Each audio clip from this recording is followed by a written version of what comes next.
द्राक्ष पीक हे जर आपण बघितलं तर सगळ्यात म्हणजे लॉंग डे क्रॉप किंवा त्याला डिग्री डेज किंवा टेम्परेचर चांगल्या पद्धतीने आपण मिळाले पाहिजे. सगळ्यात महत्त्वाचं म्हणजे आणखीन एक तुम्हाला नियोजन करणं आहे की यंदा टेम्परेचर एवढे हाय गेलेले आहे आणि टेम्परेचर हाय गेल्यामुळे बागा फुटण्यावर त्याचा परिणाम. जर आपण सकेन करणार आहात तर 6 पानावर पहिला 5 ते 6 पानावर आपण जो काही शेंडा पिंचिंग करतो तो पिंचिंग करण्याच्या अगोदर कमीत कमी 3 ते 4 दिवस अगोदर शेंडा पिंच करण्याच्या अगोदर क्लोरोमॅक्वेट क्लोराईडचा पाण्याचं नियोजन काढी पक्वतेच्या काळामध्ये किंवा काढीमध्ये जी काही फळधारणा करतो आपण त्यावेळी अतिशय महत्त्वाचा रोल आहे. मग आता बऱ्याचशाच गोष्टी अशा आहेत की द्राक्षाला पाण्याचा ताण जर त्या काळामध्ये बसला तर काय होईल, द्राक्षाला पाणी जादा दिलं तर काय होईल, अशा बऱ्याचशाच गोष्टी आहेत. प्रत्येक वातावरणातील बदलानुसार आपल्या काडीच्या नियोजनामध्ये आपण कशा पद्धतीचं नियोजन करणार आहे याच्यावर फार बारकावेनं लक्ष दिलेली. लिंबच्या सगळ्या काड्या ह्या कंगव्यानं विंचरल्यासारख्या कशा एका लाईनमध्ये आत्ताच आपण एप्रिलमध्ये जर नियोजन केलं थोडंसं तर आपल्याला फळ छाटणीनंतर सुद्धा बऱ्याचशा गोष्टीमध्ये आपल्याला क्वालिटीच्या दृष्टीनं चांगलं काम करता येईल.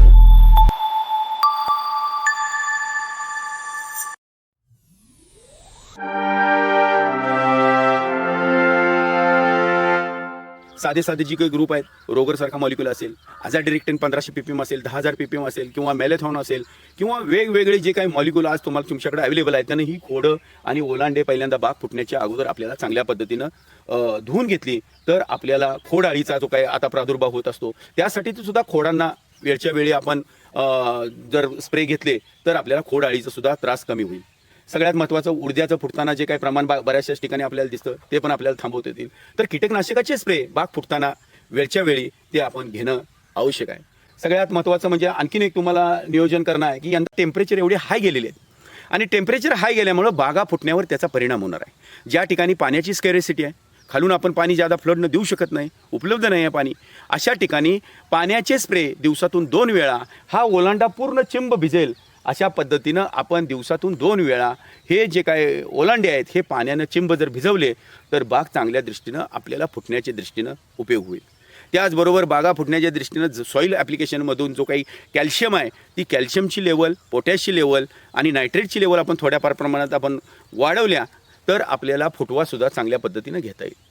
द्राक्षबाग फुटल्यानंतर ही जे काय ओलांडा आहे आपल्या ओलांड्यावर साधारणपणे 9x4 जर अंतर असेल तर साधारणपणे 36 स्क्वेअर फूट आपल्याला हे अंतर मिळतं. तर या 1.5 स्क्वेअर फुटाला एक काडी ह्या हिशोबानं जर आपण काड्यांचं नियोजन केलं तर आपल्याला साधारणपणे 6 काड्या एका बाजूला ते 6 ते 7 काड्या एका बाजूला ओलांड्याच्या ह्याच्या स्ट्रक्चरला आपल्याला जर या बाजूला 7 काड्या या बाजूला 7 आणि 7 साधारणपणे 24 काड्या आपण ठेवल्या आता सुरुवातीला ठेवताना आणि नंतर शेवटच्या नियोजनामध्ये 3-4 काड्या जरी आपण त्यातल्या ज्या आपल्याला ज्या क्वालिटीच्या वाटत नाहीत किंवा योग्य वाटत नाहीत ते आपण काढून घेतल्या तर आपल्याला चांगल्या पद्धतीचं काडीचं नियोजन करता येईल. जी काडी फुटणारी काडी आहे ती मंडपाच्या आपल्याला आतल्या बाजूला न जाता बाहेरच्या बाजूला कशी येईल त्याचं वळण सुरुवातीपासून कसं डेव्हलप करता येईल त्याच्यावर आपल्याला लक्ष द्यावं लागेल. त्याचबरोबर त्या काडीला पूर्ण सूर्यप्रकाश त्या पानांना जेवढे डोळे आपण ठेवणार आहात त्या डोळ्यांना सूर्यप्रकाश पूर्णपणे उपलब्ध झाला पाहिजे. द्राक्ष पीक हे जर आपण बघितलं तर सगळ्यात म्हणजे लॉंग डे क्रॉप किंवा त्याला डिग्री डेज किंवा टेम्परेचर चांगल्या पद्धतीनं आपण मिळाले पाहिजेत. आपण म्हणतो की मोठा दिवस असताना ती काडी ज्यावेळी तयार होती त्याला डिग्री डेज किंवा फोटो पिरियड जर चांगल्या पद्धतीचा मिळाला तर आपल्याला त्या डोळ्यामध्ये घडाची क्वालिटी चांगली मिळवता येते. तर त्यासाठी त्याला पूर्ण टेम्परेचर उपलब्ध करण्याच्या दृष्टीनं आपण ती काडी योग्य रीतीनं ही आपल्याला जी आता हा स्ट्रोक असेल हा काडीचा तर हीच काडी वाढवत असताना त्याला पूर्णपणे सूर्यप्रकाश मिळेल अशा पद्धतीनं आपण जर वाढवली तर आपल्याला कुठल्याही अडचण येणार नाहीत. मित्रांनो, द्राक्षबाग आपण छाटल्यानंतर संजीवकांचे स्प्रे, त्याचबरोबर मायक्रोन्युट्रिएंटचे स्प्रे, ड्रीपमधून मायक्रोन्युट्रिएंट जे काय आवश्यक आहे सूक्ष्म अन्नद्रव्य ती वेळच्या वेळी आपण दिली पाहिजेत. साधारणपणे 40 दिवसाच्या अगोदर आपल्याला मायक्रोन्युट्रिएंटचा एक सॉईल ॲप्लिकेशनचा लिक्विड ग्रेडचा मॅक्सवेल DF असेल, मॅक्सवेल ES असेल अशा ह्या गोष्टी ड्रीपमधनं जर एकरी 1.5 लिटर किंवा 1.5 किलो आपण ड्रीपमधनं दिलं तर सूक्ष्म अन्नद्रव्यांचा पुरवठा होऊन चांगल्या पद्धतीनं वाढ होण्यासाठी त्याचा उपयोग होईल. स्फुरदाची लेवल वाढण्यासाठी फॉस्फरिक ॲसिड असेल, त्याचबरोबर 05234 असेल, 1261 असेल, ह्या ग्रेड वाढीच्या अनुषंगानं पेरातील अंतर किती पडलेलं आहे हे पाहून आपण आणि पिटिओलचं आणि पानातलं अंतर किती पडलेलं आहे ह्या सगळ्या बारीक गोष्टींकडे लक्ष ठेवून आपण त्याचं नियोजन जर केलं तर आपल्याला फळधारणेसाठी सुद्धा चांगल्या पद्धतीचा उपयोग करता येईल. सगळ्यात महत्त्वाची गोष्ट म्हणजे संजीवकांच्या स्प्रेमध्ये क्लोरोमॅक्वेट क्लोराईडचा जो काही वापर आहे, आपल्या कंपनीनं सीझर या नावानं जो काही प्रॉडक्ट गेली आपण 20 वर्ष विकतो, क्लोरोमॅक्वेट क्लोराईड 51% जे काय आहे ते आपण 1 ते 1.5 मिली प्रति लिटर, म्हणजे सुरुवातीच्या कालावधीमध्ये पाऊण ml प्रति लिटर, त्याच्यानंतर 1 ml प्रति लिटर आणि 1.5 ml प्रति लिटर ह्या प्रमाणात जर आपण स्प्रे घेतले तर आपल्याला क्लोरोमॅक्वेट क्लोराईडमुळं झाडामधील सायटोकायनिनची लेवल वाढवता येईल. दोन पेशींमधलं अंतर कमी करून त्या एका ठिकाणी चांगल्या पद्धतीनं क्वालिटीनं आपल्याला मिळवण्याच्या दृष्टीनं काडी आतनं पोकळ राहणार नाही, ह्यासाठी क्लोरोमॅक्वेट क्लोराईडची आपण स्प्रे घेणं आवश्यक आहे. सगळ्यात महत्त्वाचं क्लोरोमॅक्वेट क्लोराईडचा आपण ज्यावेळी स्प्रे घेतो त्यावेळी शेंडा सपकेन जर आपण सपकेन करणार आहात तर 6 पानावर पहिला 5 ते 6 पानावर आपण जो काही शेंडा पिंचिंग करतो, तो पिंचिंग करण्याच्या अगोदर कमीत कमी 3 ते 4 दिवस अगोदर शेंडा पिंच करण्याच्या अगोदर क्लोरोमॅक्वेट क्लोराईडचा स्प्रे सकाळी साधारणपणे बोध हटल्यानंतर किंवा संध्याकाळी 4:30-5 नंतर आपण हा 4च्या दरम्यान स्प्रे घेतला पाहिजे. उन्हाच्या वेळी जर क्लोरोमॅक्वेट क्लोराईडचे आपण स्प्रे घेतले तर तेवढा आपल्याला परिणाम मिळणार नाही. ड्रीपला पाणी कमीत कमी आपण जमिनीच्या आपल्या मगदुराप्रमाणे पाण्याची लेवल आपण कशा पद्धतीनं देतोय, किती अगोदर पाणी गेलेलं आहे हे बघून आपण पाणीसुद्धा थांबवलं पाहिजे. नाहीतर वर आपण क्लोरोमॅक्वेट क्लोराईडचे स्प्रे घेणार आणि खाली पाणी चालू आहे, फर्टिगेशन चालू आहे, तर अशा वेळी आपल्याला जो क्लोरोमॅक्वेट क्लोराईडचा जो काही इफेक्ट मिळायला पाहिजे फ्रुटफुलनेससाठी तो आपल्याला पाहिजे त्या पद्धतीने मिळणार नाही. तर त्यासाठी आपल्याला हलकासा ताण आपल्याला द्यावा लागणार आहे आणि हा स्प्रे शेंडा खुडण्याच्या अगोदर 3 ते 4 दिवस घ्यावा लागेल.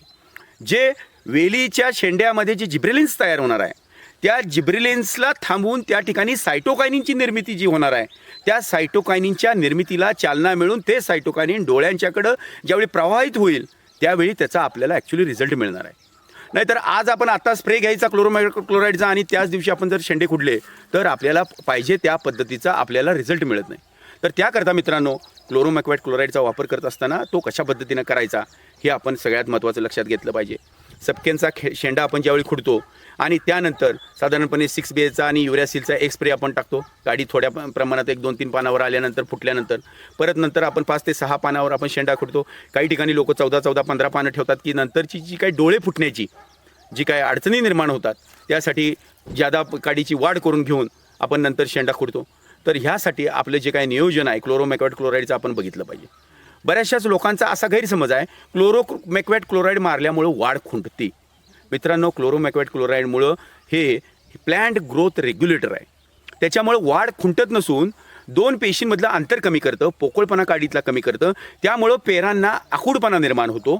आणि ज्यावेळी आपण क्लोरोमॅक्वेट क्लोराईडची स्प्रे घेतो त्याच्यानंतर जर पर्णदेठ पृथक्करण आपण केलं तर त्या पानांच्या मध्ये आपल्याला फॉस्फरस आणि पोटॅशच्या लेवल वाढलेले दिसतात. आणि फॉस्फरस आणि पोटॅश मुख्यत्वे करून स्फुरद हा त्या प्लॅन्टमध्ये व्यवस्थित असेल फळधारणेच्या कालावधीमध्ये तर बंच साईज क्वालिटी किंवा फ्रुटफुलनेस आपल्याला चांगल्या पद्धतीचं मिळतो. तर त्यासाठी आपल्याला क्लोरोमॅक्वेट क्लोराईडचे स्प्रे घ्यावे लागतील. ज्या ठिकाणी एक्सपोर्टचं नियोजन आहे की ज्या ठिकाणी आपल्याला युरोपीय देशांमध्ये जे काही एक्सपोर्टचं नियोजन आहे त्या ठिकाणी आपण बऱ्याचशाच वेळा 6BAचा वापर टाळतो. क्लोरोमॅक्वेट क्लोराईडचा आपण MRL लेवलमध्ये प्रॉब्लेम येतात म्हणून टाळतो. तर त्या ठिकाणी आपल्या कंपनीनं जो प्रॉडक्ट दिलेला आहे गेली 10 वर्ष आपण विकतो हा सर्व ठिकाणी, तर त्या प्रॉडक्टचं नाव आहे सुपरस्टार 9. जो प्रॉडक्ट आपल्याला द्राक्षामध्ये फ्रुटफुलनेस तयार करण्यासाठी आणि क्लोरोमॅक्वेट क्लोराईडचा वापर नसतानाही द्राक्षामध्ये फ्रुटफुलनेस आणण्यासाठी आपण सुपरस्टार 9चा जो काही प्रॉडक्ट दिलेला आहे त्याचे 3 ते 4 स्प्रे जर आपण घेतले तर आपल्याला फ्रुटफुलनेस चांगल्या पद्धतीने मिळू शकतो. द्राक्षाची फळधारणा आणि फळधारणाचा मुख्य पिरियड जर बघितला तर प्रत्येक शेतकऱ्यानं साधारणपणे 40 दिवसापासून 65 ते 70 दिवसाचा जो काही पिरियड आहे या पिरियडमध्ये फळधारणा होण्याचा पिरियड आहे. मग आता बऱ्याचशाच गोष्टी अशा आहेत की द्राक्षाला पाण्याचा ताण जर त्या काळामध्ये बसला तर काय होईल, द्राक्षाला पाणी जादा दिलं तर काय होईल, अशा बऱ्याचशाच गोष्टी आहेत. पण जात परत्वे, द्राक्षाच्या जात परत्वे, द्राक्षाच्या जर कलर व्हरायटीज शरद सीडलेस जी काय आपण म्हणतो, नाना पर्पल असेल, त्याचबरोबर तुमची कृष्णा सीडलेस असेल किंवा सरिता सीडलेस असेल, ह्या व्हरायटींना जमिनीचा मगदूर जर काळा असेल, पाणी योग्य पद्धतीने आणि जरी जादा प्रमाणात जरी दिलं तर त्या व्हरायटींना चांगल्या पद्धतीनं फ्रुटफुलनेस मिळतो. ह्या शरदसारख्या व्हरायटींना जर पाण्याचा ताण जर काडी तयार करत असताना आपण जर दिला तर द्राक्ष बागेला फ्रुटफुलनेस येण्यामध्ये फार मोठ्या अडचणी निर्माण होतात. तर त्याकरता ह्या व्हरायटीला पाणी लागतं. याच्या विरुद्ध जर बघायला गेलो तर आपण SS असेल किंवा सुपर असेल, त्याचबरोबर आपण बाकीच्या जे काही व्हरायटी ज्या लॉंग व्हरायटी आहेत ज्यांचे मनी लांब आहेत किंवा ज्या व्हरायटीमध्ये व्हिगर पहिल्यापासूनच जेनेटिकली जास्त आहे, अशा व्हरायटींमध्ये जर पाणी जादा दिलं गेलं तर त्या ठिकाणी फ्रुटफुलनेसला अडचणी निर्माण होतात. म्हणजे हलकासा ताणसुद्धा आपण ज्या व्हरायटी वाईज आपल्या बागेमध्ये कुठली जात आहे त्या जातीला पाण्याचं नियोजन कसं केलं पाहिजे, आपल्या जमिनीचा मकदूर काय आहे आणि आपण याच्या अगोदर पाणी किती सोडलेलं आहे, आपण पुढं किती सोडणार आहे, आपल्या छाटणीनंतरचा पिरियड कोणता आहे, ह्या सगळ्या गोष्टी पाणी नियोजनामध्ये सुरुवातीला संजीवकांत इतक्याच, मायक्रोन्यूट्रिएंट इतक्याच, फर्टिगेशन इतक्याच, पाण्याचं नियोजन काढी पक्वतेच्या काळामध्ये किंवा काढीमध्ये जी काही फळधारणा करतो आपण त्यावेळी अतिशय महत्त्वाचा रोल आहे. जर त्या कालावधीमध्ये पाणी ज्या व्हरायटीला कमी लागतं त्या ठिकाणी जर जादा गेलं तरीसुद्धा आपल्याला फ्रुटफुलनेसला पुढच्या कालावधीमध्ये जे काही ऑक्टोबर कटिंगनंतर अडचणी येऊ शकतात. तर त्याकरता मुख्यत्वे करून पाण्याचं नियोजन अतिशय योग्य पद्धतीनं कसं होईल ह्यावर आपण फार बारकाईनं विचार करून ह्या गोष्टीचा आपण केला पाहिजे. मित्रांनो, आता आपल्या ह्या गोष्टी लक्षात येत नाहीत. एखाद्या वर्षी चांगलं क्लायमेट मिळतं, चांगला टेम्परेचर मिळतं, डिग्री डेज मिळतात, काही वेळा जूनच्या अगोदरच आपल्याला पावसाळी हवामान असतं, काडी तयार करताना एखादा अवकाळी पाऊस पडून जातो आणि त्यावेळी एकदम जमिनीमध्ये नायट्रेट लेवल वाढून जाते. वर मोठ्या प्रमाणावर ढगाळ वातावरण असेल तर नायट्रेट वेली लवकर ओढून घेतात, पाणी मिळतं, आर्द्रता वाढती आणि आपण काय म्हणतो दरवर्षीसारखं माझं नियोजन होतं पण यंदा बागेला माल लागला नाही. प्रत्येक वातावरणातील बदलानुसार आपल्या काडीच्या नियोजनामध्ये आपण कशा पद्धतीचं नियोजन करणार आहे ह्याच्यावर फार बारकाव्यानं लक्ष दिलं गेलं पाहिजे. जर ढगाळ वातावरण जास्त काळ राहत असेल तर त्या कालावधीमध्ये एखादा 6BA युरॅसिलचा आपण स्प्रे वाढवला पाहिजे, मायक्रोन्यूट्रिएंट्स दिलं पाहिजे, स्फुरद आणि पोटॅशचं सप्लिमेंट आपण वाढवलं पाहिजे. अशा गोष्टींसाठी आपण कायम तयार असलं पाहिजे. नुसतं गेल्या वर्षीची माझी वही अशी आहे, मी असं नियोजन केलं, पण वातावरण हे आपल्याला सांगून बदलत नाही. प्रत्येक स्टेपमध्ये प्रत्येक वेळी वातावरणामध्ये वेगवेगळ्या गोष्टी घडत असतात. पाऊस पडत असतो, ढगाळ वातावरण असतं, तर यासाठी सुद्धा गोष्टींचं नियोजन बारकावे आपल्या डोक्यामध्ये असले पाहिजेत. बागेतील ड्रीपमधून सर्व वेलींना समान पाणी पडतं आहे का, फर्टिगेशन जातं आहे का, कुठं ड्रीप आपलं चोकोप झालेलं आहे का, ह्या सगळ्या गोष्टी आत्ता जर आपण बघितल्या तर प्रत्येक झाडाला प्रत्येक वेलीला एक समान एकसारखं उत्पादन येण्यासाठी त्याचा उपयोग होईल. तर प्रत्येक गोष्टीवर आपण बारकाईनं लक्ष घेतलं पाहिजे. पडलेली काडी चांगल्या पद्धतीनं आत्ता जी काय एकावर एक काडी जर ओव्हरलॅप होत असेल फुटलेली काडी तर पुढच्या कालावधीमध्ये त्याच्याही अडचणी निर्माण होतात. तर वेलीच्या सगळ्या काड्या ह्या कंगव्यानं विंचरल्यासारख्या कशा एका लाईनमध्ये आत्ताच आपण एप्रिलमध्ये जर नियोजन केलं थोडंसं तर आपल्याला फळ छाटणीनंतर सुद्धा बऱ्याचशाच गोष्टीमध्ये आपल्याला क्वालिटीच्या दृष्टीनं चांगलं काम करता येईल.